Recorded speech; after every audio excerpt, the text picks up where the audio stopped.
On a vu récemment, avec les nouveaux textes de l'UCAD, que les postes ont été quelque part lésés, avec le droit de vote qui a été enlevé. Nous avons exigé à ce que tous ces textes-là soient revus de haut en bas et que nos intérêts soient pris en compte. Sur cette question aussi, point de concession. Nous avons une formation syndicale, amuñu benn formation. Da ngay xëy rek sëkk ci kayit góox ñu xëy jox la ci ko defal yaam nit ñi. Moomuñu ñu, jënduñu ñu. Nous sommes la composante la plus importante de l'UCAD. Ku ko xamul ñun xam nañ ko. Moo tax encore une fois, je vous appelle à la mobilisation générale. Fu ñu wootee na fii fees dell. Li ci des nag ñun mën nañ ko te dañ ko def. Wax nañ ko di ko waxaat am na question yoo xam ne kenn mënu ko négocier c'est des questions de principe c'est des questions d'honneur xam nga voté moom kenn du joxe kenn xaalis mais c'est une question d'honneur et de dignité suñ texte bi tous les avantages sont inclus à l'intérieur. Qu'est-ce qu'ils attendent pour signer et publier le décret? Mais nos vacataires et nos contractuels qui traînent depuis plus de 15 ans dans cette université, qu'est-ce qu'ils attendent pour ouvrir des postes budgétaires pour eux? Mais rien. Il faut ñu xamal ne ko nëpp ñu doog koo xam moo tax encore une fois chers camarades niñ ko defee nii en intersyndical bokk ndey bokk baay na pas ci am motivation am pas-pas bu ñu wootee na ñëpp ñëw donc foofu lay pare pour jox kàddu gi tout en le remerciant mooy le camarade Mame Samba Ba parce que aussi àdduna aussi noonu la da ngay dox ba ci yàgg nga xam ne lii du intérêt parce que ñun ñëpp ñu amaat taxawal seetlu xam ne bokk ndey bokk baay dajaloo mooy baax bi donc ils sont là aujourd'hui avec nous. Merci beaucoup le frère Mame Samba Ba. Je vous donne la parole pour que vous puissiez, n'est-ce pas, donner votre mot. Merci, monsieur le maître de commission. Salut camarades. Salut camarades. Salut camarades. Camarades, salut. Camarades, salut. Merci bien, chers camarades. Nous vous remercions de la mobilisation. Remercions également les présentations liminaires de monsieur le maître de cérémonie. C'est important que nous soyons aujourd'hui ici présents devant le Baobab. Important pour plusieurs raisons. Nous avons une seule cause à défendre, c'est la cause des pactes, sans coloration syndicale. Une seule cause, un seul but. C'est quoi? Arriver quand même à concrétiser, arriver à faire avancer la composante PATS qui est là, pour mais l'importance que cette composante joue au niveau des universités. Je ne parle pas d'université, mais des universités de manière générale. Les gens ont parlé de mobilisation. Les gens ont parlé de mobilisation. Je pense que nous faisons plus de 2000 PATS. On fait plus de 2000 PATS. Si on n'arrive pas à avoir 500 personnes, revoyons-nous. Voulons-nous, oui ou non, gagner ces combats? C'est là où une réflexion mérite quand même que nous... Si je suis là aujourd'hui, c'est important quand même. C'est juste vous affirmer que le SYNTES n'a jamais fermé les portes pour aller dans une intersyndicale. Ça n'a jamais été le cas. Il faut que ça soit très clair. Nous n'avons jamais fermé les portes pour aller vers une intersyndicale. Moi-même qui vous parle par rapport au texte, le décret 2103 révisé, j'ai été un acteur par la grâce de Dieu. J'ai été un acteur. À Sali, les 26 et 28, j'étais présent lors des négociations. Donc sur l'ensemble du processus, moi j'étais présent. Donc, et dire qu'au mois de mai, au mois de mars prochain, ça fera 4 ans que ces documents-là dorment au niveau de des droits du ministère.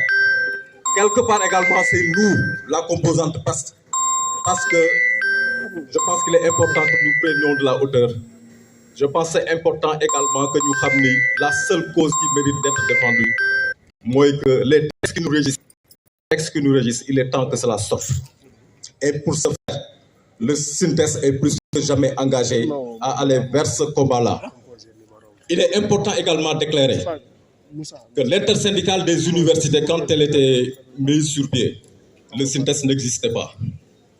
Donc le SYNTES est un peu récent, c'est 2019. Et quand nous voyons maintenant que la cause PATS est menacée, nous ne resterons jamais en rade. Camarades, retenez officiellement que le SYNTES vient de rejoindre l'intersyndicale des universités pour un combat commun que nous gagnerons, Inch'Allah. Je ne parle pas des textes parce que pour moi c'est un acquis déjà. Mais les enjeux c'est quoi? La composante PATS est piétinée. Et ça, il faut qu'on l'accepte de le dire. Cette université n'appartient pas aux pairs seulement. Il faut oser le dire. À nous de nous affirmer. À nous de montrer ce que nous savons faire. À nous de dire oui dans des moments de réflexion. Parce que le ñuy xeebee mooy au moment des réflexions, le PATS, on ne le voit pas du tout. Loolu moo tax beaucoup de forfaitures se sont tenues. Et bu ñu defee benn say à partir de maintenant, je pense que loolu yëpp dootul amati. Dootul amati, ce qui se passe actuellement avec les nouveaux textes, tout le monde le sait. Cette forfaiture qui a été orchestrée, malheureusement, qu'on le dise, on a été mis en minoritaire au niveau de l'Assemblée de l'université. À nous de pouvoir rebondir. Dans ce pays, il faut que l'on sache que rien ne se donne. Rien ne se donne. Seule la lutte libère. Il faut que les camarades, aujourd'hui ici présents, se préparent à aller vers ces combats futurs. Honorer, rehausser l'image du PATS. J'étais venu essentiellement pour dalal xelu gaay yi. Ñu xam ni donc tout ce qui se dit là, le SYNTES est plus que engagé pour la défense des PATS et plus qu'engagé pour aller vers une intersyndicale forte. Et ci loolu la ñu œuvrer au niveau local te moom la ñu œuvrer aussi au niveau national. Donc sur tous les combats, Inch'Allah, nous répondrons présents. Je vous remercie. Merci beaucoup camarade Mame Samba. Je pense que ni li mu wax dégg ngeen ko. Donc désormais le SYNTES sera dans tous les combats. Loolu tàccu leen ko parce que am na solo. buñ ñi fal ñun ñitam loolu rek moo taxoon nit aussi buñ la jiitalee da ngay xam li tax ñu jiital la et je pense que moom xam na lu tax ñu jiital ko ñi ci sama ginnaaw ñëpp kenn ko ne ci ñun xam na lu tax ñu jiital la parce que encore une fois syndicalisme du noos du tiitar du jaagar du dara ce n'est que des sacrifices ku koy def nag di nga am fit di nga am fulla di nga am fayda poste du la intéressé promotion du la intéressé dara du la intéressé oto du la intéressé rien li la intéressé mooy la défense des intérêts des travailleurs et je pense que nous l'avons compris comme ça nous l'avons compris ainsi et Inch'Allah noonu la ñuy doxee noonu la ñuy mus di doxee donc encore une fois maa ngi sant tous les syndicats qui sont là présents qui ont compris les enjeux, qui ont accepté quand même de nous rejoindre pour qu'on puisse mener ensemble les batailles et les remporter. wax nañ ko man taxi pour man ay formalité yeneen question yi kay dañ naan la ñuy xool ñu koy négocier mais taxi non loolu formalité la par force lañ ko signé par force parce que signé nañ fi loo xam ne lii moo ëpp njëriñ signé nañ fi loo xam ne lii moo ëpp valeur signé nañ fi loo xam ni boo xoolee historiquement parlant ni ñu tëggee texte statut bi décret bi ñu ko réunion ni ñi ci liggéey université du Sénégal yi kenn dig sa xalaat ay togg ko dem DGS dem ministère ba tënk lépp yóbbu ko yóbbale leen ko ñuy xiin di taxawal mel nañu lañ fa ay kenn caaf lañ fa déposé ils sauront que ñun décret lañ fa déposé incha allah ils vont signer par force incha allah donc sans tarder am na ay questions yu fi jiitoon yoo xam ne je pense que ni ay questions subsidiaires la mooy les questions internes je pense que l'essentiel des questions li ci ëpp bokk am na ay pàccal yoo xam ne am na ci mais je pense que ne le camarade Badiane dina ci ñëwaat tuuti rebondir ci avant muy ñëwaat sur ce qui nous réunit ici donc camarade Badiane je vous donne la parole. Ah non Serigne Mbaye maa ngi jégalu gars yi loolu day faute technique la maa ngi ko jégalu bu baax a baax. Donc SYNTES FC mu ngi fi représenté par notre camarade Mbaye Diakhaté sëñ Mbaye may tudd bu baax a baax dama nelawagul nag parce que 3 heures du matin laa tëdd démb waaw xëy ñëw fii waaw maa ngi tudd donc Mbaye la ñuy jox kàddu gi moom aussi au nom donc SYNTES FC mu indi son mot par rapport à l'Assemblée générale d'aujourd'hui avant que ñuy terminer avec notre camarade Lamine Badiane. Asalaamaaleykum mbooloo mi ñu ngi leen di nuyu yéen ñëpp kenn ku nekk ci turam ak santam di leen nuyu ci seen teewaay man damay wax ne mobilisation duy tuuti ñi ñëw yóbbaale nañ presque ñi ñëwul bala maa commencé wax dafa am benn ku ñuy wax Aboubacary Niane bu jiite woon SATIC réunion yi nga xam ne moom lañ mujjee def ak ministre bi mu nga nekkoon foofu ci réunion bi mais moom biñ ñëwee ci suñu côté la toog ñu amoon ku ñuy wax Yaaya Ndiaye bi fa Aboubacary jógee moom moo ci tegu mu jiite ci commencé combat bi fi mu yem jox ko Souleymane ma bëgg a wax ne Souleymane jot naa ko sànq dafa tawat waaye moom itam ñàkkul fayda li mu war a taxaw mu ngi koy taxaw ki nga xam ne moom lañ amal affaire muy ministre de l'enseignement supérieur parce que kayit bi ci loxoom la nekk bi ñu ko mujjee gis daf ñu ne ñu le 15 décembre tey bu nekkee le 11 janvier kon le 15 décembre romb nañu ko te bi ma koy mujjee dégg Fuuta lañ ma ne fa la dem di campagne léegi nag na arrêté campagne bi ñëw yeggali suñ papier bii nii bu loolu xewlee lu mu gis mu xam ne ñun la nit nag bu ñu ko yabee rek nee nañ alors ci doxin bi la ñun ñii ministres yi député yi ñun ñoo leen couvé bañ yegg si fi ñu yegg si waruñ woon sax am soxla boo xam ne ci ñoom la jëm muy tardé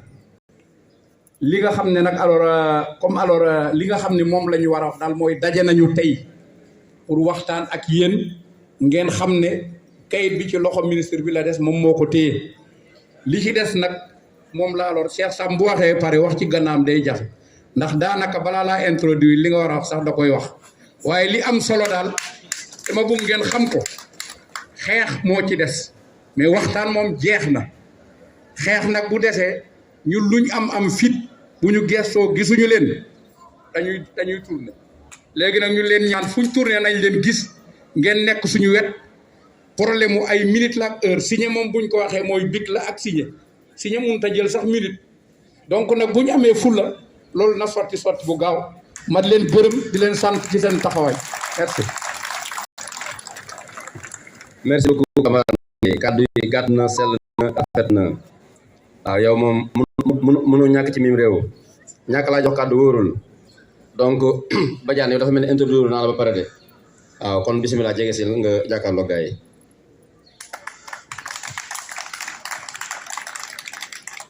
salaamaaleykum chers camarades maa ngi nuyu SG yi teew fii yëpp di nuyu tous les camarades aussi di rafetlu jitaay bu baax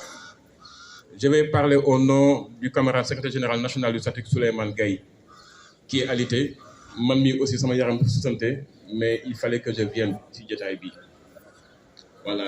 vraiment kontaan nañ ci mobilisation bi sànq Cheikh wax na ko dañuy bëgg aussi bu ñu wootee ñëpp ñëw waaye toog sa kaw lal di laajteel lu ñu décrété je pense que am na lu ko gën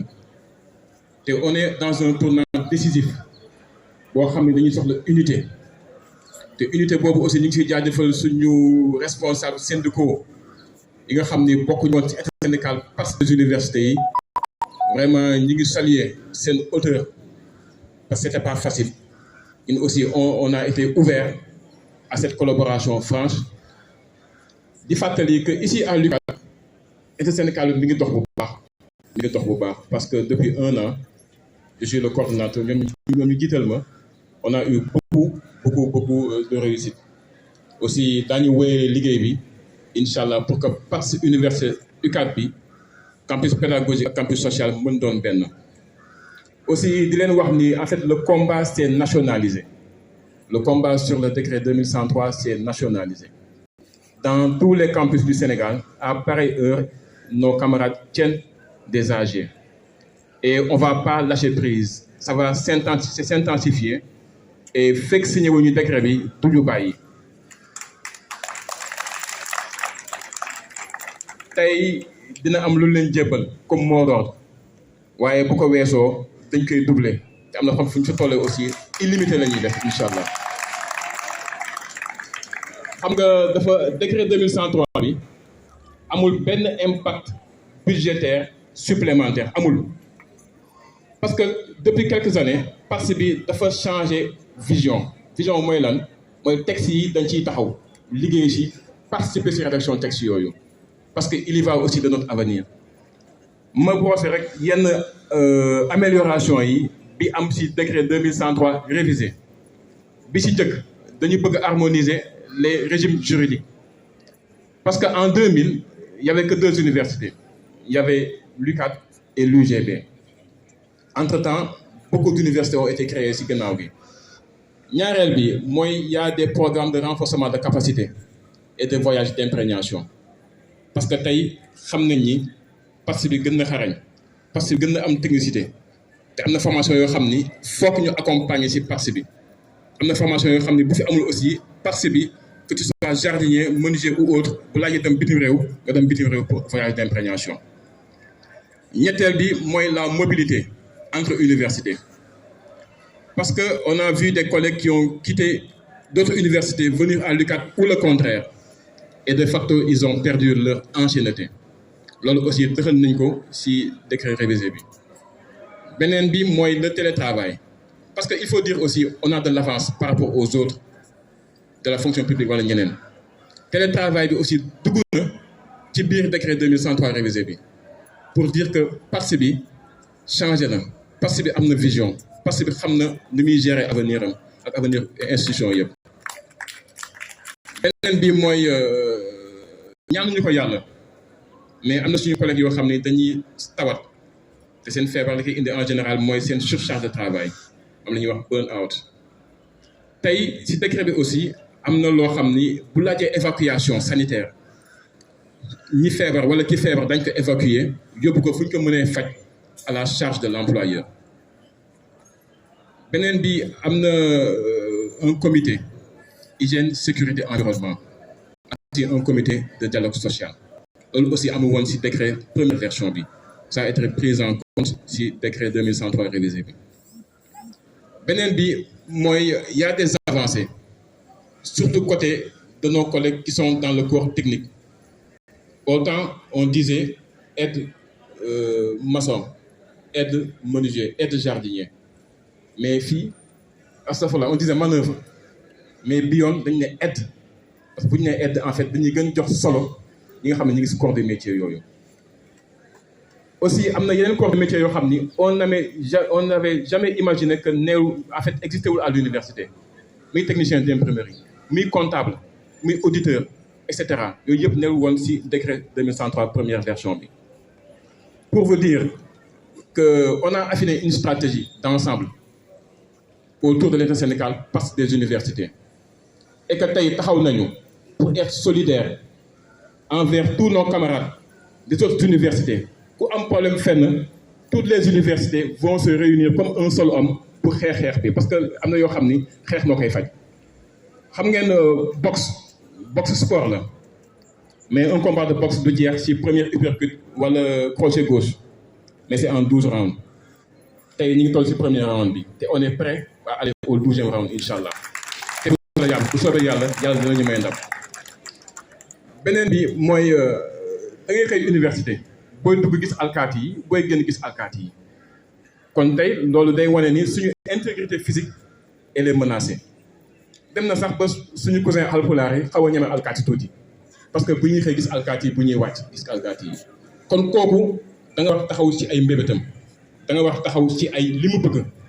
te laajuñu lu extraordinaire mooy texte yi nañ ko signé texte bi nañ ko réviser et aussi di jaajëfal suma camarades yëpp intersyndical parce que de l'UCAD fa lay jeexalee nañu ànd nekk benn say comme j'avais dit li mu waxoon ci kat sànq noonu mooy on a eu des succès mais nañu bokk taxaw liggéey ci décret 2021-1500 bi parce que en fait il y va de notre avenir sànq ñëpp wax nañ ko fi mu nekk nii ñu ngi ñuy piétiner te bu ñu bëggee loolu takk ci ñun kese la dépendre donc une nouvelle fois j'appelle tous les camarades secrétaires généraux responsables syndicaux à l'université Cheikh Anta Diop ñu boole nekk benn pour xeex décret boobu voilà d'accord aussi daje nañ ak recteur bi nekk fii UCAD bi ñu dajee on a discuté sur beaucoup de points et je pense que points yooyu waxtaan nañ ci fii bi ñu mujjee daje ñun waa SATU mais tey je peux vous dire que intersyndical bi yëpp ñooy liggéey ci points yooyu te ñu ngi si bëgg am gain de cause formel parce que hier on nous a envoyé le PV de réunion on va faire le suivi parce que autorité bi aussi bu la nee dinaa def il faut faire le suivi ba gis lu concret loolu daañu ci taxaw maa ngi leen di remercier bu baax que ma fàttali leen aussi le PATS li mu gëm mooy tant que c'est pas fini c'est pas fini tant que c'est pas fini c'est pas fini kon nañu ànd nekk bokk benn say ñu xeex bi incha allah yàlla may ñu tam jërëjëf.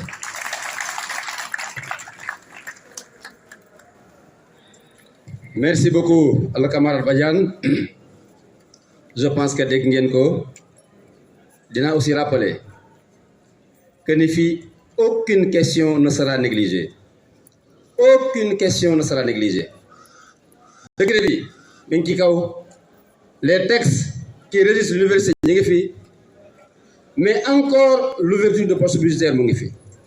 ñi nga xam ne ñi ngi xaar reclassement gracieux ñu ngi fi fàttewuñ kenn. Toutes les questions de fond en comble seront prises à bras le corps et inchallah li ci war dañ ko def loolu moom na ci seen xol sedd na ci seen xel daal. di profito di présenter suñu tata Valir Samb. Elle est légèrement arrivée en retard. li ñu waral mooy nous sommes au niveau national